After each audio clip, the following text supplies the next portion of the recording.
Hello friends, welcome back to my channel D Cooks and Bakes. ഇന്ന് നമുക്ക് അരമണിക്കൂറിനകത്ത് ഉണ്ടാക്കിയെടുക്കാവുന്ന നല്ല അടിപൊളി പൊറോട്ടയുടെ റെസിപ്പിയുമായിട്ടാണ് വന്നിരിക്കുന്നത്. നൂൽ പൊറോട്ട. ഇത് വളരെ സോഫ്റ്റും ഫ്ലഫിയും ആയിട്ടുള്ളതാണ്. നമുക്കിനി ഇത് എങ്ങനെ ഉണ്ടാക്കുന്നതെന്ന് നോക്കാം. ആദ്യം തന്നെ നമുക്ക് 2 കപ്പ് മൈദമാവ് ഓൾ പർപ്പസ് ഫ്ലോർ എടുക്കാം.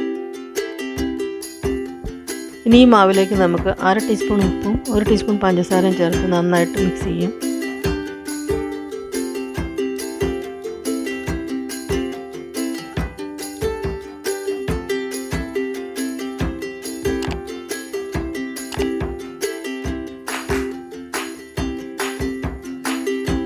ഇതിൽ നമ്മളൊരു മുട്ട കൂടി ചേർക്കുന്നുണ്ട്. ഇത് സെപ്പറേറ്റ് ഒരു ബൗളിൽ നമുക്കെടുത്ത് നന്നായി ബീറ്റ് ചെയ്തതിന് ശേഷം മാവിൽ നല്ലപോലെ മിക്സ് ചെയ്തെടുക്കാം.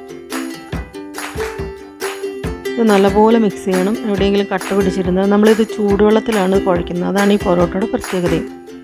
അപ്പോൾ ചൂടുവെള്ളം ഒഴിക്കുമ്പോൾ മുട്ട കുക്കായി പോകാൻ ചാൻസ് ഉണ്ട്. അതുകൊണ്ട് നല്ലപോലെ എല്ലാ ഭാഗത്തും ആദ്യം മുട്ട വന്നതിന് ശേഷം വേണം ചൂടുവെള്ളം ഒഴിച്ചു കൊടുക്കുക. അപ്പോൾ ഞാൻ ഇതെല്ലാം കൂടെ നന്നായിട്ട് മിക്സ് ആക്കി എടുത്തിട്ടുണ്ട്.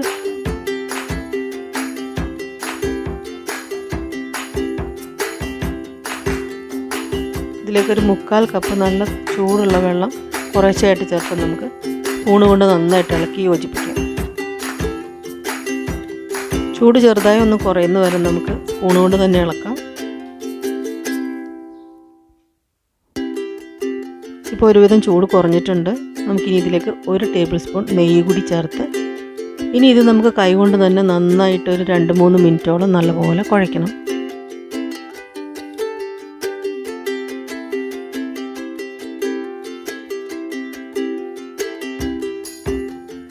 ചപ്പാത്തി മാവിനേലും കുറച്ചുകൂടെ ലൂസായിട്ട് വേണം ഇത് ഇരിക്കാനായിട്ട്. അപ്പോൾ നമ്മുടെ മാവ് നന്നായിട്ട് കുഴച്ചെടുത്തിട്ടുണ്ട്. ഇനി ഇതിൻ്റെ മുകളിലേക്ക് കുറച്ച് ഓയിൽ കൂടി ഒഴിച്ച് അരമണിക്കൂറോളം റെസ്റ്റ് ചെയ്യാനായിട്ട് നമുക്ക് അടച്ച് മാറ്റി വയ്ക്കാം.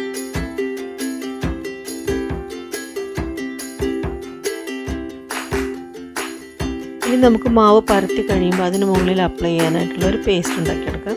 അതിനായിട്ടൊരു ബൗളിലേക്ക് 1 ടേബിൾ സ്പൂൺ മൈദയും 1 ടേബിൾ സ്പൂൺ നെയ്യും ചേർത്ത് നമുക്ക് വേണമെങ്കിൽ ഓയിൽ ചേർക്കാൻ നെയ്ക്ക് പകരം നന്നായിട്ടൊരു മിക്സ് ചെയ്ത് പേസ്റ്റ് ആക്കി എടുക്കാം. ഇനി ഈ മിക്സ് നമുക്ക് മാറ്റി വയ്ക്കാം. ഇപ്പോൾ അരമണിക്കൂർ കഴിഞ്ഞിട്ടുണ്ട്. നമ്മുടെ മാവ് നല്ല സോഫ്റ്റായിട്ട് വന്നിട്ടുണ്ട്. നമുക്കിതൊന്ന് ചെറുതായി ഒന്നും കൂടി കുഴച്ചതിന് ശേഷം ചെറിയ ചെറിയ ബോളാക്കി എടുക്കാം.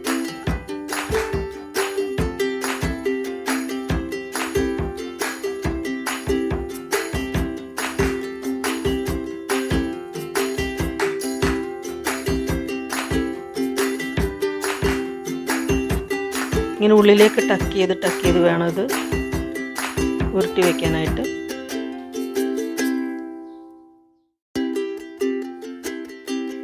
ഇതുപോലെ നമുക്ക് മാവെല്ലാം ഉരുട്ടിയെടുത്ത് വയ്ക്കാം.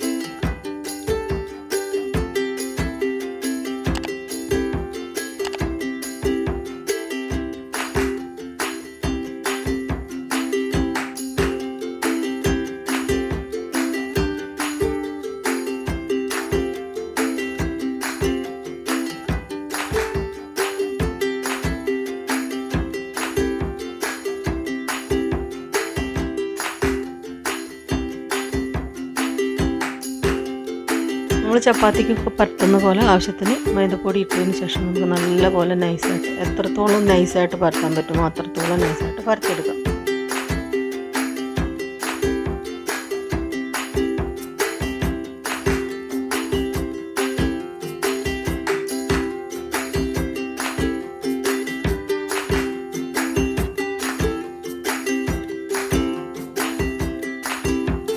ഞാനിവിടെ വളരെ നൈസായിട്ട് പരത്തിയെടുത്തിട്ടുണ്ട്. ഇനി നമ്മൾ ഉണ്ടാക്കി വെച്ചിരിക്കുന്ന പേസ്റ്റ് ഉണ്ടല്ലോ, മൈദയും നെയ്യും കൂടി ഉള്ളത്, അത് ഇതിൻ്റെ മുകളിൽ നന്നായിട്ട് നമുക്കൊന്ന് പരട്ടി കൊടുക്കാം.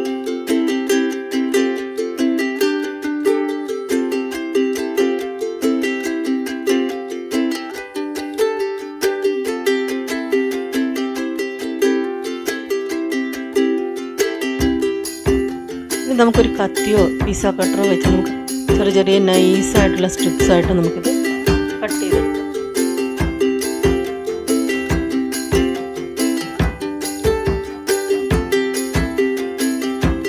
എത്രത്തോളം നൈസായിട്ട് നമുക്ക് കട്ട് ചെയ്യാൻ പറ്റും അത്രത്തോളം നൈസായിട്ട് കട്ട് ചെയ്യാം. അപ്പോഴായിരിക്കും നൂല് പോലെ നമുക്ക് പൊറോട്ട കിട്ടുന്നത്. ഇനി ഇതിങ്ങനെ രണ്ട് സൈഡിൽ നിന്ന് നമ്മൾ ചുരുട്ടിയെടുത്തതിന് ശേഷം സാധാരണ പൊറോട്ടയൊക്കെ നമ്മൾ ചെയ്യുമ്പോൾ ചുറ്റിയെടുത്ത് വെക്കുന്ന പോലെ ഇതുപോലെ ചുറ്റിച്ച് അതിൻ്റെ അറ്റം ഉള്ളിലേക്ക് ഇങ്ങനെ ടക്ക് ചെയ്ത് വെച്ചിട്ട് മാറ്റി വയ്ക്കാം. ഇതിന് മുകളിലും കുറച്ച് നെയ്യോ ഓയിലോ നിങ്ങൾക്ക് പരട്ടി കൊടുക്കാവുന്നതാണ്. ഇനി ഇതൊന്നും റെസ്റ്റ് ചെയ്യേണ്ട ആവശ്യമില്ല, നമുക്കിപ്പോൾ തന്നെ ചുട്ട് തുടങ്ങാം. അതിനായിട്ട് നമുക്ക് നമ്മുടെ കൈപ്പത്തി വെച്ച് ഇത് ജസ്റ്റ് ഇങ്ങനെ പ്രസ് ചെയ്ത് കൊടുക്കുമ്പോൾ നന്നായിട്ട് പരന്ന് കിട്ടും.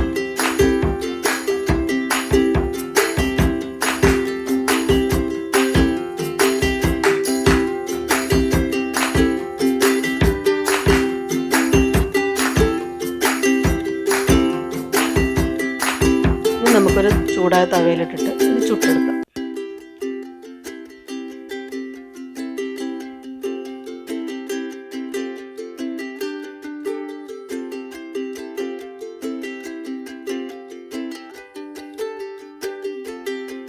ഇതിൻ്റെ ഒരു സൈഡ് ഇപ്പോൾ കുക്കായി വന്നിട്ടുണ്ട്, ചെറിയ ഗോൾഡൻ ബ്രൗൺ കളർ വന്നു തുടങ്ങിയിട്ടുണ്ട്.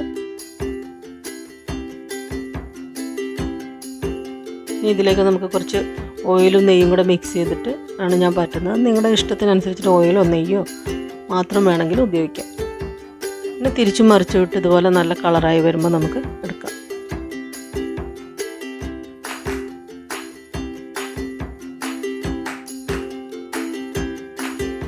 നമ്മൾ ചൂടുവെള്ളം ഒഴിച്ച് കുഴച്ചതുകൊണ്ട് തന്നെ വളരെ സോഫ്റ്റ് ആയിട്ടുള്ളതാണ്.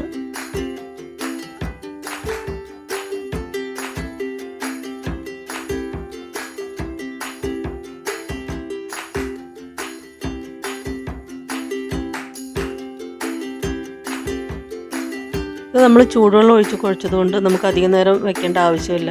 സാധാരണ പൊറോട്ടയൊക്കെ നമ്മൾ ഉണ്ടാക്കുമ്പോൾ 2-3 മണിക്കൂറൊക്കെ കുഴച്ച് വെക്കേണ്ടത്. ഇത് അതിൻ്റെ ഒന്നും ആവശ്യമില്ല. ജസ്റ്റ് കുഴച്ച് ഒരു അരമണിക്കൂർ ആകുമ്പോഴത്തേക്കും നമുക്ക് ഉണ്ടാക്കി തുടങ്ങാവുന്നതാണ്.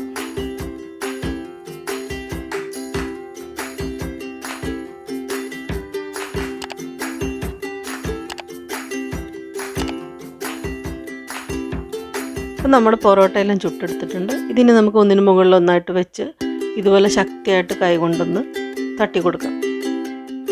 ഇതിൻ്റെ ലെയറെല്ലാം കണ്ട് എന്ത് സോഫ്റ്റായിട്ട് സെപ്പറേറ്റ് ആയിട്ട് വന്നിട്ടുണ്ട്. ഇത് ഈസി ആയിട്ട് ചെയ്തെടുക്കാവുന്നതാണ്. എല്ലാവരും ഒരു പ്രാവശ്യം ചെയ്ത് നോക്കണം. നിങ്ങൾക്ക് തീർച്ചയായിട്ടും ഇഷ്ടപ്പെടുന്നൊരു റെസിപ്പി ആയിരിക്കും. എൻ്റെ ഈ റെസിപ്പി നിങ്ങൾക്ക് ഇഷ്ടപ്പെടുകയാണെങ്കിൽ ലൈക്ക് ചെയ്യണം, ഷെയർ ചെയ്യണം, സബ്സ്ക്രൈബ് ചെയ്യാത്തവർ സബ്സ്ക്രൈബ് ചെയ്യണം. ഇനി നല്ലൊരു വീഡിയോയുമായി വരുന്നവരെ എല്ലാവർക്കും നന്ദി, നമസ്കാരം.